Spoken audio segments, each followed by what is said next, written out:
have Dr. Shuls with us. He's got his doctorate, and he got his doctorate here and then ran off to Missouri. Right. So we need to get him back. But he's an excellent speaker. I'm not going to get into your bio because I'll be here another 30 minutes just on that. So anyway, y'all welcome him and save up your questions. I'm sure he can answer them.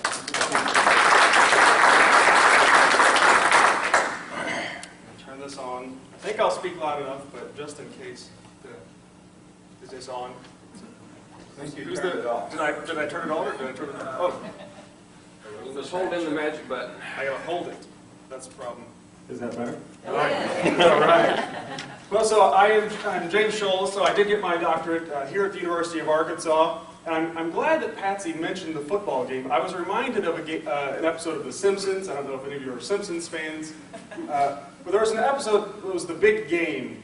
And very few people showed up in the congregation. And then the reverend said, "Oh, I'm glad that all of you could show up during the day of the big game." And then someone stands up and says, "Oh, the game!" and runs out the door. So I'm glad that she said it, so I didn't have anyone to run out the door when I mentioned the big game. But go Hogs!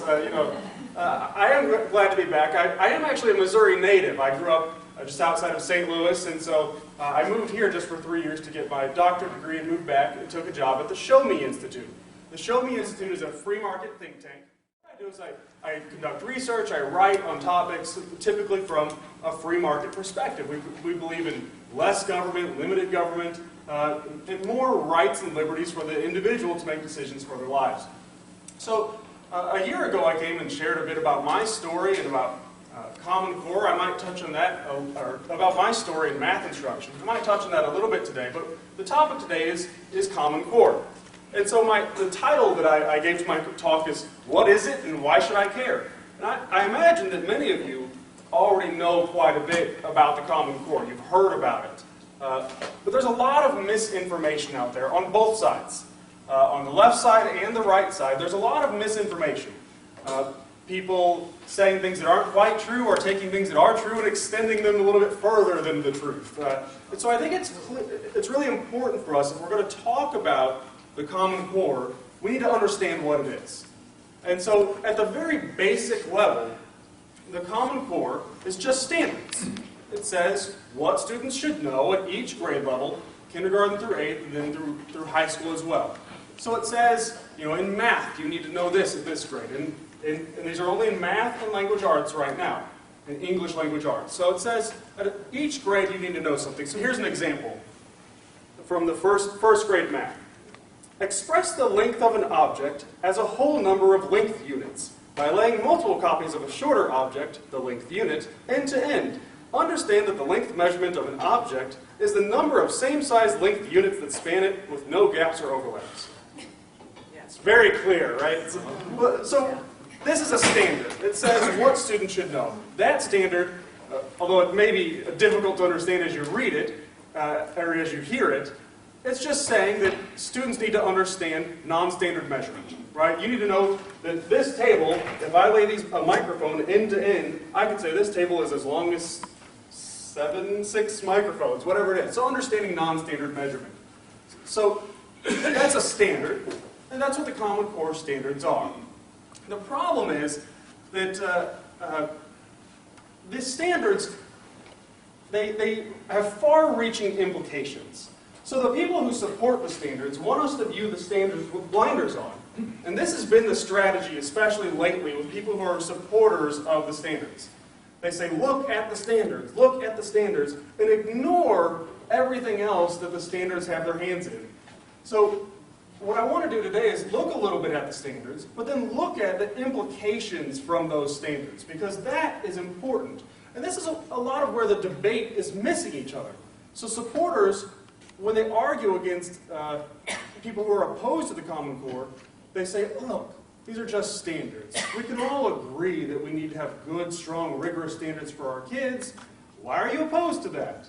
And they try to point to the standards and have the debate just about the standards. And there is a good debate we could have about the quality of the standards, but we need to be aware of all the other stuff, and so I'll get to that. So first I want to talk about the rationale. Why did we come up with the Common Core? Why do people support the Common Core? And I want to say clearly that I, for one, believe we passed out a document that I wrote, that Common Core, the people who started it, were well-intentioned.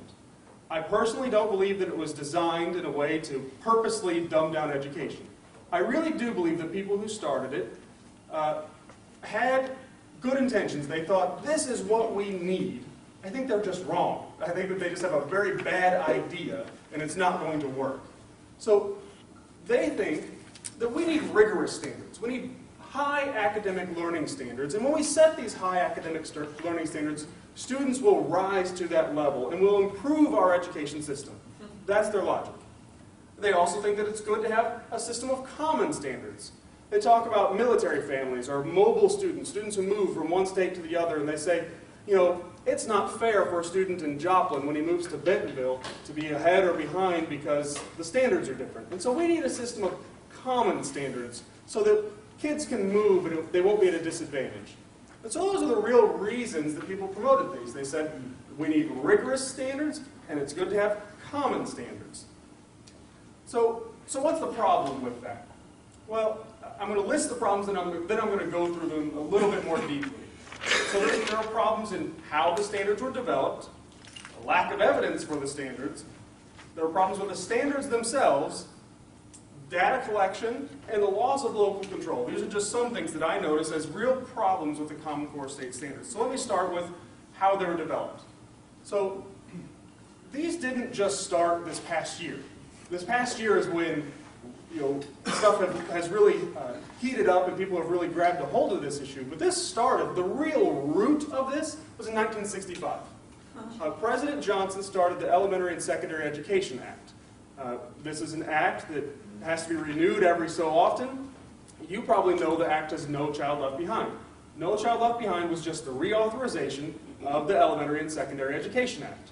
So when they started ESEA, that's the acronym that people use, back in 1965, it gradually started opening the door for more federal involvement in local education. And when President Bush did this in 2001 with No Child Left Behind, many in the conservative movement supported it. They said, you know, we do need rigorous standards. We do need accountability. And they supported this standards. They supported the oversight from federal government in the name of accountability.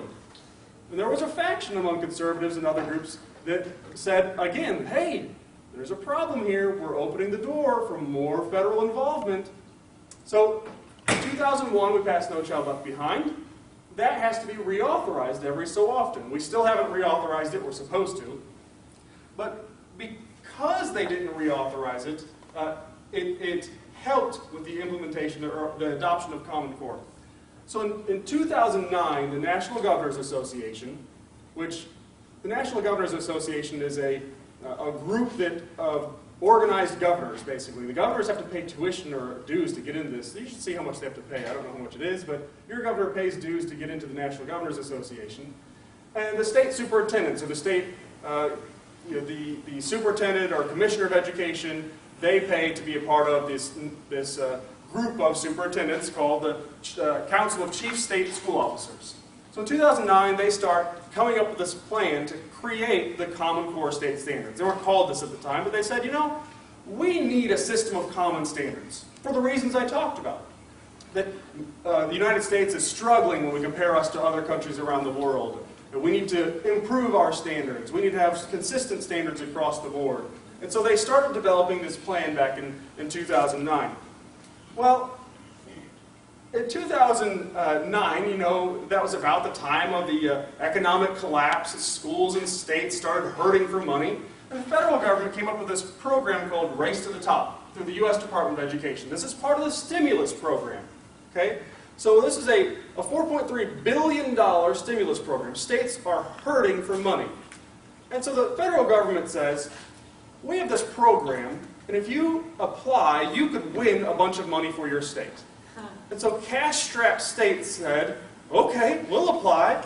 And so in their applications, they were encouraged to develop common standards across different states. So Arkansas and other states, like Missouri, where I'm from now, they said in their applications for Race to the Top, we will adopt those standards. The standards weren't written. They hadn't seen them. But they had already promised, we will adopt those standards when they're written because we want to get some of this stimulus money. So the federal government enticed, they put this carrot out there and said, hey, if you want some additional money, apply for Race to the Top, say you're going to do basically national standards. And most states did. Most states applied and said, yes, we will do that. Well, in 2010, states started applying for Race to the Top. In June of 2010, the standards were finally released, again, after they had already applied and said they would adopt them. And then later on, after No Child Left Behind wasn't reauthorized, the federal government, through the U.S. Department of Education, they started offering waivers to states. Now, if you know anything about education, do I have any teachers in here, any former principals, administrators, anything? So I got a few. If you know much about No Child Left Behind, by and large, educators hate it. I mean, it's a dirty word among most educators because it placed testing and accountability and all these things. And it really did encourage a lot of negative things from schools, teaching to the test or whatever it was.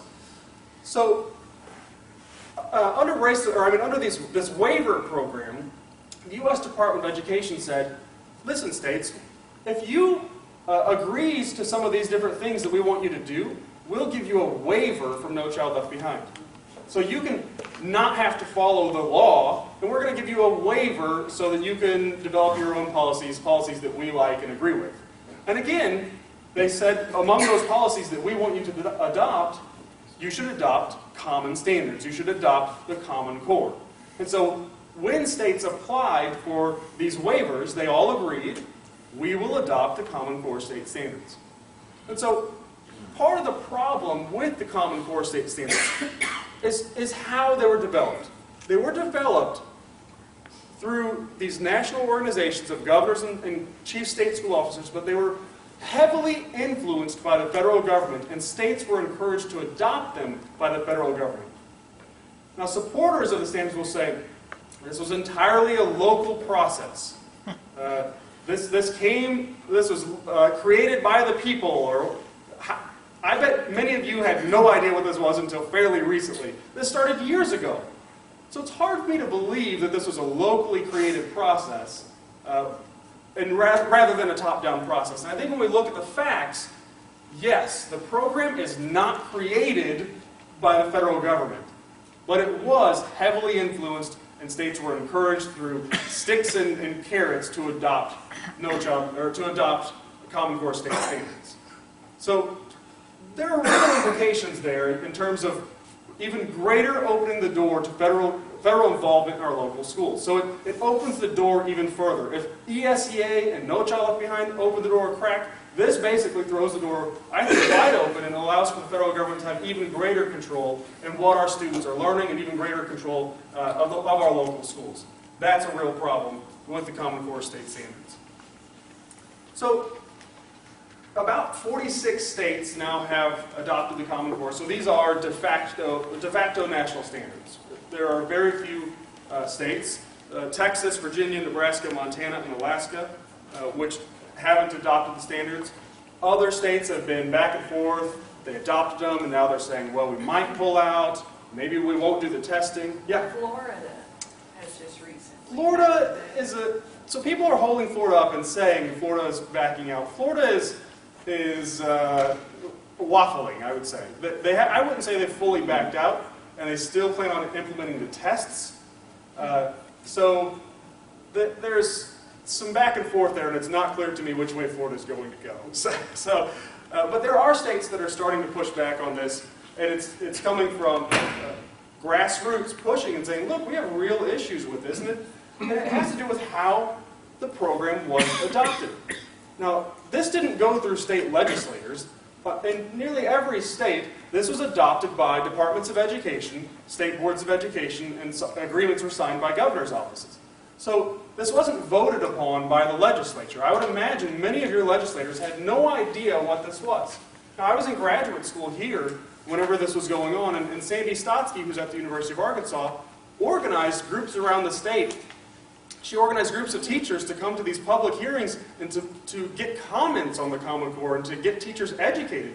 And before she did that, I think very few teachers in Arkansas knew anything about the standards. So these were really developed in a way that had very little public input. They had little feedback from actual teachers. Now, Missouri and Arkansas, they did host some meetings, and they did bring some people in, but I've been told by people who attended those meetings that it was more of a check off the box. It was more of, hey, this is what we're going to do, let's get on board. Now we've checked off the box that we've had public input. And so there was very little actual gathering of information from the public. This was, by and large, a top-down process. So now we have, James? yeah.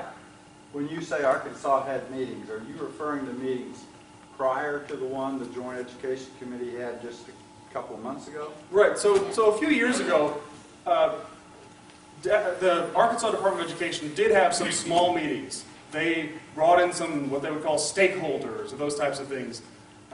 And then Sandy Stotsky organized her own meetings and invited people from the ADE to come talk about Common Core and to get feedback from teachers.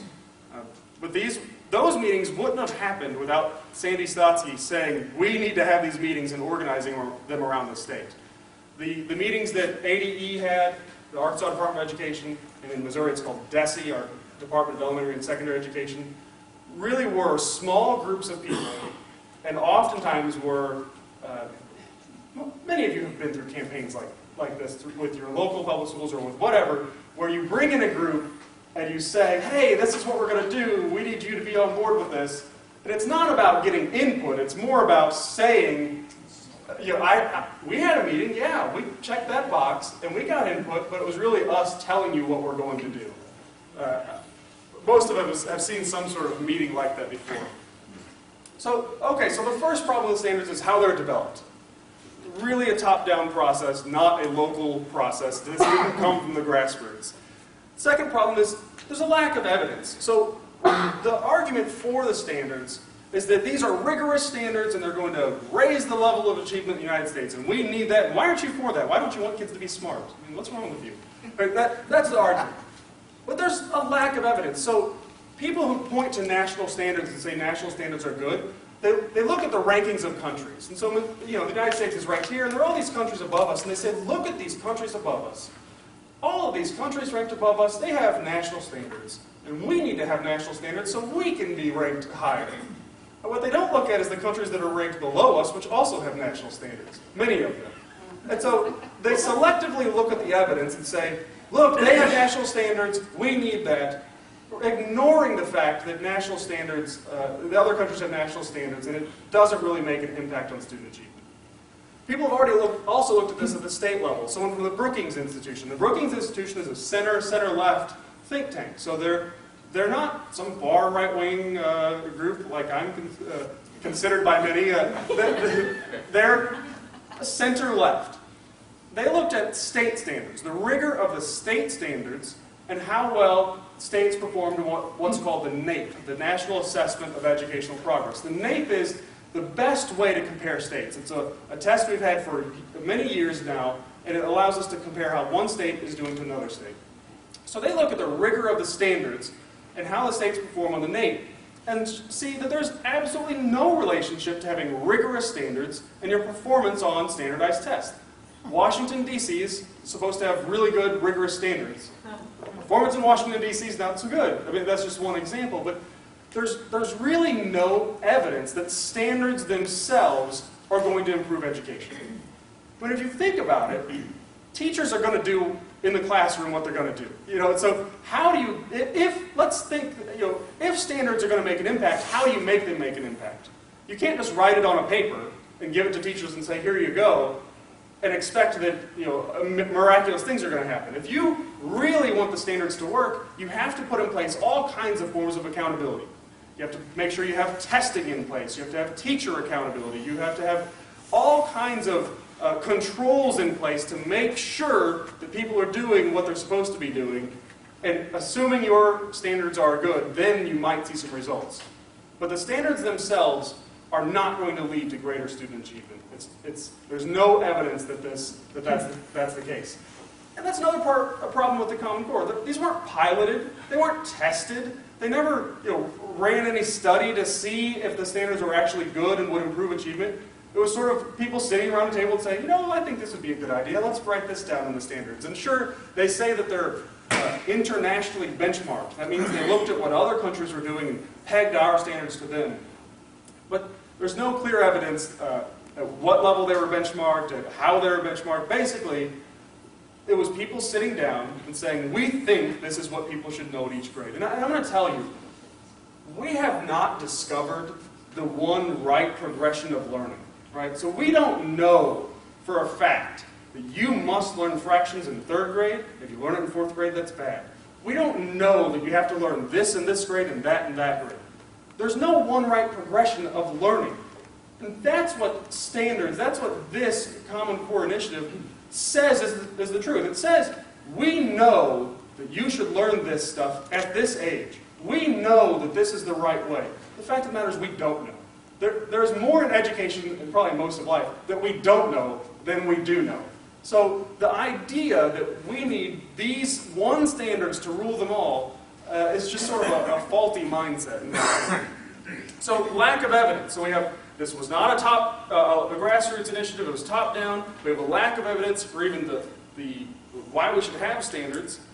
And then there are problems with the standards themselves. So you'll hear many supporters of Common Core saying these standards are rigorous. They encourage critical thinking. I think the real selling point for teachers was they said these standards are fewer and they allow you to go deeper. Oh, that's great. I mean, everybody knows that our standards were a mile wide and an inch deep. You tell me that these are fewer and I'm going deeper, that's great. And so all teachers, by and large, bought on board with the Common Core because that's a good selling point. I mean, I have fewer things to teach and I can really go in depth with my students. That sounds like a great thing to me. But there's real debate about what it means to have a rigorous standard. So one of the biggest supporters of the Common Core state standards, I think the author of this, Mike Petrilli, came to Arkansas to testify, the Fordham Foundation. Fordham Foundation is a right-leaning think tank, and they grade state standards. But ultimately, they're just looking and saying, you know what, I think that looks good. There's no consistent way to grade a standard. And how does a standard become more rigorous? In my mind, a standard becomes more rigorous if you taught it in 4th grade and then you move the subject to 3rd grade. That seems more rigorous. But these standards do that sometimes, and sometimes they move things in the opposite direction. So really, saying that a standard is more rigorous is a very subjective thing. So in terms of the Common Core, you have people who are supporting the standards saying these were rigorous. You have professors like Sandy Stotsky here at the University of Arkansas, James Milgram, who's at Stanford, who are on the adoption committee, who say, no, these standards aren't rigorous. It's really a subjective opinion as to whether or not these are good, rigorous standards. There's no clear objective measure. And that's part of the problem. I look at the standards, like the one I read to you, and say, this doesn't seem like a very good standard to me, whereas other people could look at that and say, oh, this is a great standard. There's no objective measure. So are the standards better? Are they more rigorous? I don't know. What do you think? I mean, it really depends on your own opinion. And then there's also the fact that people look at the standard and say, look, it's better than what you have. But then you forget to say, is there something that's still better than this? So the people who graded, the Fordham Foundation, who graded, they're big proponents of the Common Core. They graded the Common Core as a B+ and A-, and I don't know which was which in which subject. But they had other states that were better than the Common Core state standards. But yet they're not championing those standards for some reason. They're not saying, Massachusetts, they had great standards. Let's run with Massachusetts standards. For some reason, they're running with the Common Core. So if it's the rigor of the standards, if that's the reason people are supporting it, it doesn't make much sense to me. So they're not being consistent in their argument for the standards. So let me give an example of what I mean here. Douglas County, Colorado. There's a school district there. The school board in Douglas County, Colorado passed a resolution that said we're going to reject the Common Core state standards because we think our own standards are better. And so if you like rigorous standards and you support rigorous standards, you should say, good job, Douglas County. That's what we want. But the people who supported Common Core because their rigorous standards didn't speak up, they didn't say, good job, Douglas County. They just ignored it. And so if we really want rigorous standards, if that's the real reason that people are supporting these, then it doesn't make sense to me why they're not saying, good job Douglas County, good job Massachusetts, good job other states with tests. So when I think about the rigor of the standards, I realize that the people who are spouting this line are inconsistent, and I think that there might be other reasons that they're actually supporting the standards rather than just the rigor of them. I don't know if you've heard this, but I hear a lot of double speak when it comes to Common Core. So here's what I mean. And I especially heard this a lot in Missouri. I hear on one hand, the state officials will say, these are rigorous, world-class standards. And then I'll hear them say in another interview, look, these are basic standards. These are the floor. We can go above and beyond them. Which is it? I'm not sure which we have here. Do we have rigorous Common Core world-class standards? Or do we have basic standards? So this is part of the double speak that I hear when people are defending the Common Core. The other thing I hear, and this came up at my own school board meeting when I raised this issue at my local school board, I hear everybody saying from our State Department, look, these are just standards. They don't tell teachers how to teach. They just set what you need to know. Then I go to my local school board meeting, and the teachers give a presentation about how this is revolutionizing and changing how they teach in the classroom. So which is it? Is it just standards that doesn't tell teachers how to teach? Or is it something that's changing instruction in the classroom? There's doublespeak, and so the proponents of this change their message so often to support whatever it is that they're trying to say. Are these world-class standards? Are they the floor? Does it not tell you what teachers what to teach? Does it change the classroom? So there's a lot of doublespeak going on. And I want to toss this quote out here. Now this is not from someone from the Core. This comes from Douglas McCullum, who's the Senior Vice President and General Manager of Education Publishing Company Pearson. So Pearson's one of the largest publishing companies in the United States. He says, we're going from the world of No Child Left Behind, where all of the assessments were objective, multiple choice items, very cut and dry. They really don't demand as much from students. They're not really demanding that you be able to write, demonstrate your thinking skills, and so forth. And when I read this quote, it says, the problem with No Child Left Behind is the tests were really objective. What's the opposite of objective? Is that what we want? More subjective tests? People say, you know, I think this is a good idea. You know, he was asked, what will testing look like in 5 years? He says it's really about being able to demonstrate your process of thinking. It's about types of assessments that don't necessarily have right or wrong answers, but that ask that students be able to defend a position. We're moving more towards performance tasks, higher order thinking, synthesis, comparisons. The point that I'm getting at here is this is a mindset of people at Pearson, of a lot of people that developed the Common Core, that we need to move away from right and wrong objective answers. We need to move more to subjective answers. I really believe, when I said people support the Common Core for saying, they say they're rigorous standards, but then they're not consistent, I think that there's something else. But the reason they support the standards is some other reason. And there could be a bunch of these reasons, but one of those reasons is I think that there's a pedagogical agenda to the Common Core. What I mean by pedagogical agenda is it changes instructional practices. It encourages more constructivist-based teaching. So let me give some examples, some quotes from newspapers. This is a quote from California. In California, teachers will be encouraging critical thinking over memorization, focusing on collaboration and integrating technological advances in the classroom. And we're told that teachers are attending workshops and training sessions to rethink the way they relay information to students. The Virginia newspaper reports discovery, guided math, problem-based learning, project-based learning. Call it what you like, it's here. Talking about Common Core. I think part of the reason people support the Common Core is because it is changing instruction. And sometimes it's giving the local school districts and local school officials who like this type of instruction some sort of cover. They say, we have to do this because of Common Core. So when I was here a year ago, I shared my own personal story. I was in Springdale. I had my kids in the local public school, and found out that they were teaching my kids math at kindergarten and first grade at that time through a complete discovery learning approach. So rather than teach them how to do 10 plus 5, they would say, here's a word problem, read it and use your own strategies to discover it. They sent home this paper and it said, here are lots of strategies your kid might use. At the bottom of the page they had the normal way where you would stack the numbers and add them, and they put a big X over it and said, don't use this, don't teach your kids how to do this.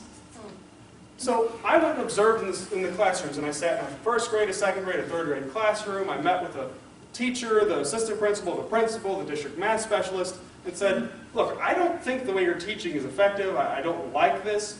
And they kept telling me, well, they had been doing this for years, but this was completely in line with Common Core. We're doing this because the Common Core says this is a good strategy. Now, again, I want to say that the supporters of Common Core will say, no, look at the standards. Don't pay attention. Look at the standards. Don't pay attention to the man behind the curtain. Look at the standards. So the standards themselves don't necessarily say that you have to teach this way, but a lot of teachers are doing this. You look at a lot of news stories, they'll talk about how this is changing instruction in the classroom. So that's another problem I have with the Common Core. That the Common Core are standards, but you can't have curriculum without them being based on standards. It's a matter of degree. So they'll say these are just standards. Curriculum is based off of standards. Lessons and instruction are based off of the curriculum. Okay, so I call it like love and marriage. You can't have one without the other. So when they say this is just standards, this isn't curriculum. This doesn't tell teachers what to do in the classroom. What they're ignoring, they're putting their blinders on, looking at the standards themselves. They're ignoring the implications that this has. So if you set standards, you by definition change the curriculum to align with the standards. And then people start saying, okay, we have this new curriculum that aligns with the standards. We have to change instructional practices to align with all those things. This filters down. It results in loss of local control. It results in changing of the practices and what's going on in your local classroom. So that's another problem with the Common Core. So this, again, all of this stuff that I'm talking about, it's not the standards themselves, but it's everything else. The Common Core state standards, if we're talking about just the standards, that's one thing. But the Common Core state standards results in a huge change to education. From pre-K through college, the Common Core has so many implications, it's not just about the standards. So we have to keep the debate moving past just the standards. Yes, it's fine to have good, rigorous standards, but look at all this stuff. Look at all the other implications. One of those things, and this has probably been the most heated point, is data collection. So the supporters, again, of the Common Core will say, look at the standards. There's nothing in the standards about data collection. Well, when we applied for those things, the race to the top and the waiver, among Common Core, there are lots of things that the U.S. government wanted us to adopt. But one of those things was developing longitudinal data systems. So this just means a data system that tracks students' records over time. Arkansas has already been doing that. Missouri has already been doing that. Okay? So, but they put forth a national data model. And in this data model, they said you should maybe do some of these things. They encourage states to collect all kinds of personal information, stuff that the states aren't currently collecting. And there were also changes to privacy laws around the same time. And so what has happened is the Common Core, which, like I said, is going to come with tests. We have to adopt tests if we're going to make the Common Core work. It's going to open the door to the potential sharing of a lot more personal data. And I want to tell you my bias up front. I'm a researcher. I like data. I'm not going to lie. I like getting data. I like doing research projects. And when I get data from the state that has students' records, it has a 10-digit ID number, and I don't know which student it is. The state does put in place many things to try to protect students' data. I'm telling you my bias up front. But there are real concerns about some of the data that they're collecting. And there are real concerns about who might be getting this data and how they might be sharing it and how it might be exploited. Now, again, if someone says this isn't the Common Core, you're right. This isn't the standard itself, but it's everything else. It's because the Common Core encompasses so much more than just the standards. And so there are real concerns about data collection. There are real concerns about who's going to get access to these data. And so it is something that we need to pay attention to. It's something that we need to be vigilant about watching. Paying attention to what Arkansas Department of Education is doing. What are they collecting? Who are they sharing it with? So data collection is a huge sticking point when it comes to Common Core, and it's something we need to be vigilant about watching. So sorry, I had a picture there of this guy with blinders on that I was going to show you, but so the last thing, I've touched on many things where I think that the Common Core reaches out much further than just the standards. There are problems with the standards, but there are problems in how it was implemented. There are problems in the pedagogical influence that it has. There are problems with the data collection, all these different things. There are problems also with control. Who has control of the standards? Who sets the standards? So if we decide we want to improve the standards, do we have the ability to do that? And there are real concerns. So right now, the owners, so to speak, of the standards are the National Governors Association and the Council of Chief State School Officers. And so the supporters of the Common Core will say, well, that's you. You elect your governor, and so these are owned by the people. I don't know how often you guys have conversations with the governor, or you know, if he's in your back pocket, I don't know, but He doesn't like that you have very little influence over the Governor's Association and the Council of Chief State School Officers.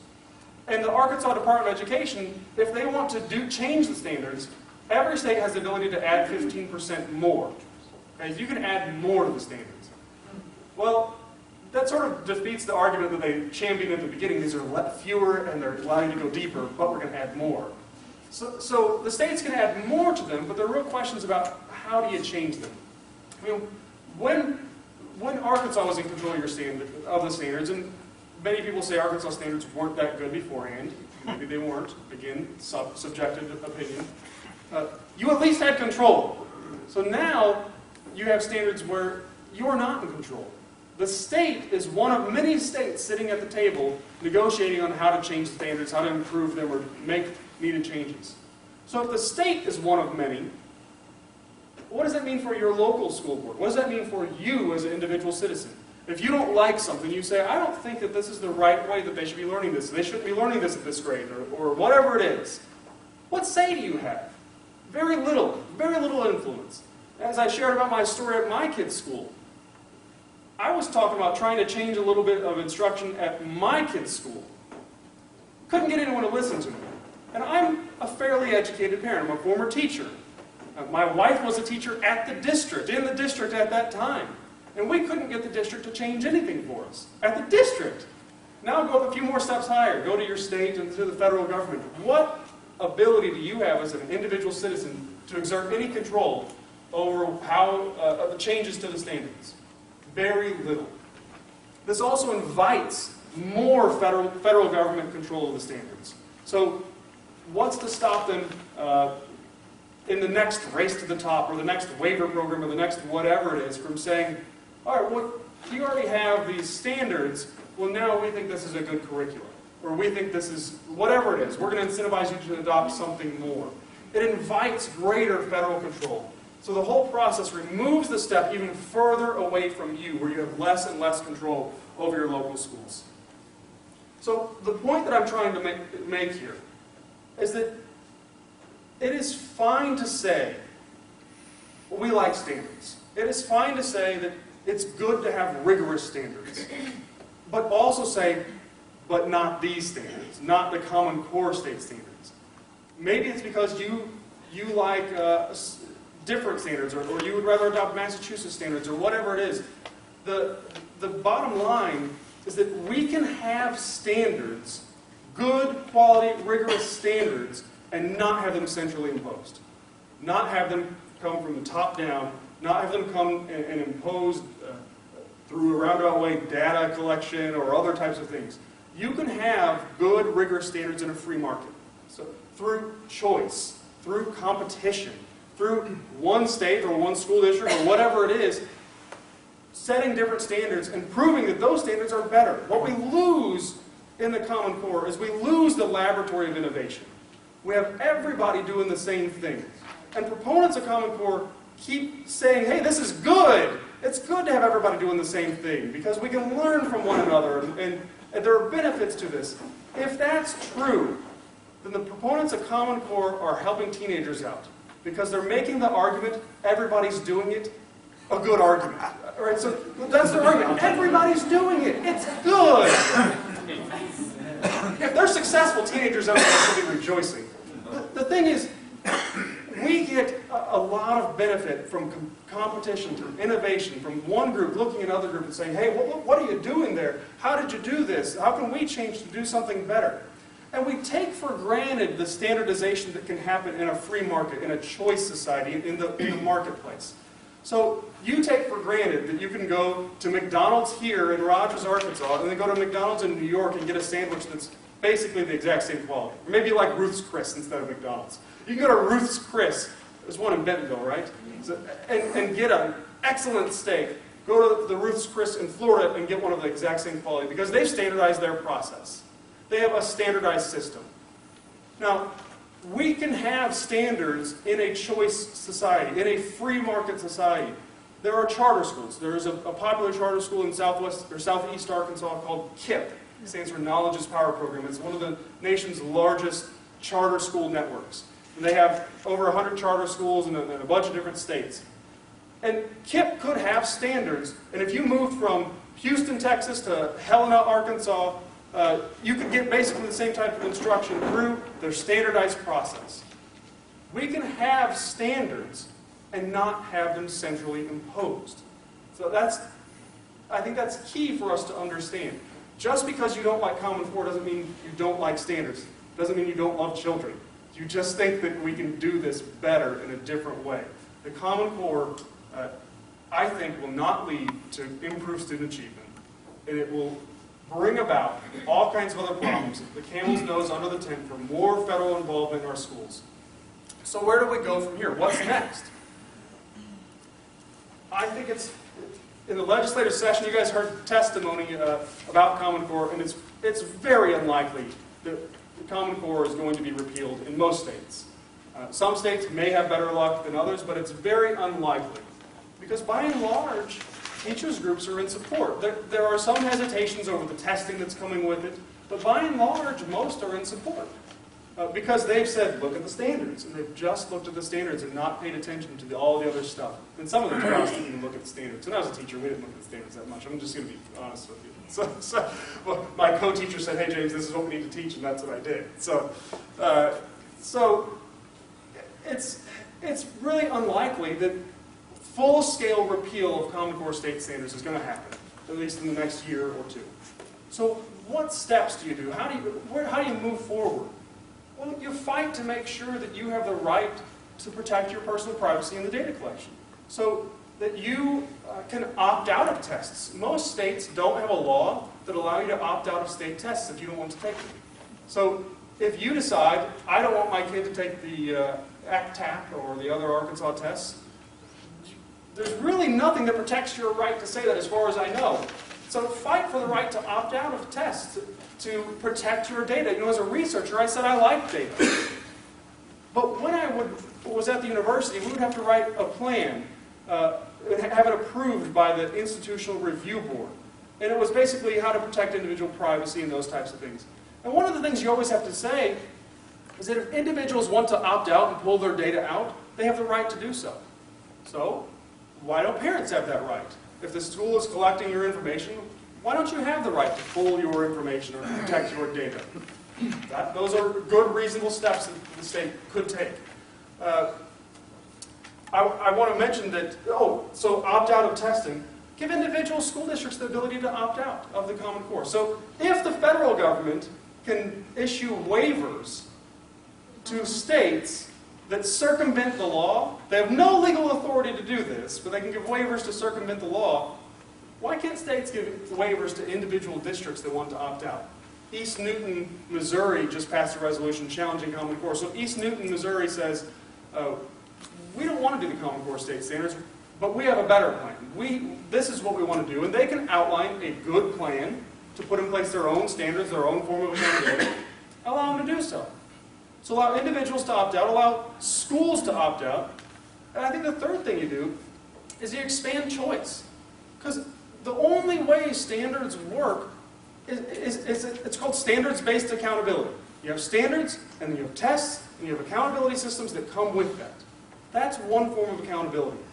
Choice is an accountability system based on your choices and your actions. There are different ways to implement Common Core. Some schools are doing it very poorly, and others are doing it better, and they're teaching in ways that you're going to be more in agreement with. So you can have accountability through choice and saying, you know what, I'm not going to go to this school who's doing these crazy things and not teaching my kids the way I want them to learn. I'm going to put my kid in this school. So by expanding choice, you get to put your kids in the schools that are going to best meet your needs. And that may be public schools, it may be charter schools, it may be private schools. But we need to have expanded options so people can, in every way possible, remove themselves from the Common Core or other government testing requirements or data collection of those types of things. So I want to mention, before I close and take questions, right now, again, the Common Core covers math and language arts. We already have those. Those are already basically the law of the land. But science standards and social studies standards are not called Common Core. Science are called Next Generation Science Standards, and I don't remember what the social studies are called. Those are coming down the line. Those are being developed right now. And if math and language arts are controversial, imagine how controversial science is going to be. The early drafts of the science standards really promoted the idea of man-made global warming and some other things. So be vigilant. Get involved. Pay attention to what the ADE is doing in terms of those standards and help fight the adoption of those standards.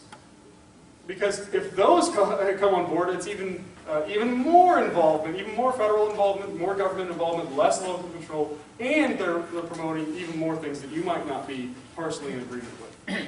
So there are a lot more things that I probably didn't touch on here. The Common Core, like I said, it's more than just the standards, it's all this other stuff. And so I'll be happy to take questions and talk about maybe some of that other stuff. So, like I said, Arkansas has been collecting data, but those data are whether or not your kids has a free or reduced price lunch, whether or not they have a special needs, their test scores, so this data is being collected already. But there are real legitimate concerns about what could be collected and where it goes from here. I was at a hearing in Missouri before our House Education Committee, and the legislator, I won't say which party she is. She probably could infer what party she's with, but she says, "I just don't understand your concern about data." She's like, "What is the worst that could happen? Like, what's the worst that could happen with us collecting data?" But I think from our side, we see the worst that could happen, and that's pretty bad. I mean, there's a whole lot that could happen. She looks at it from the other side and says, look, we're collecting this minor data. It's going to help us to improve our instructional practice. It's going to help us to see where we stand compared to other people. And so they try to look at what's the best that could happen without caring about where this could lead. So right now, we're not at the best, or not where it could lead, but that's the problem, that's the door that's open here, is it could lead down a path that we do not want to go. Thank you so much for having me. It's been great being with you. If you have any questions, Patsy, I didn't bring cards, but Patsy has my contact information. You can get hold of her, get hold of me, and I'll share any of my writing on Common Core with you, or be happy to talk with any of you. So thank you very much, and I'll be hanging around for a little bit.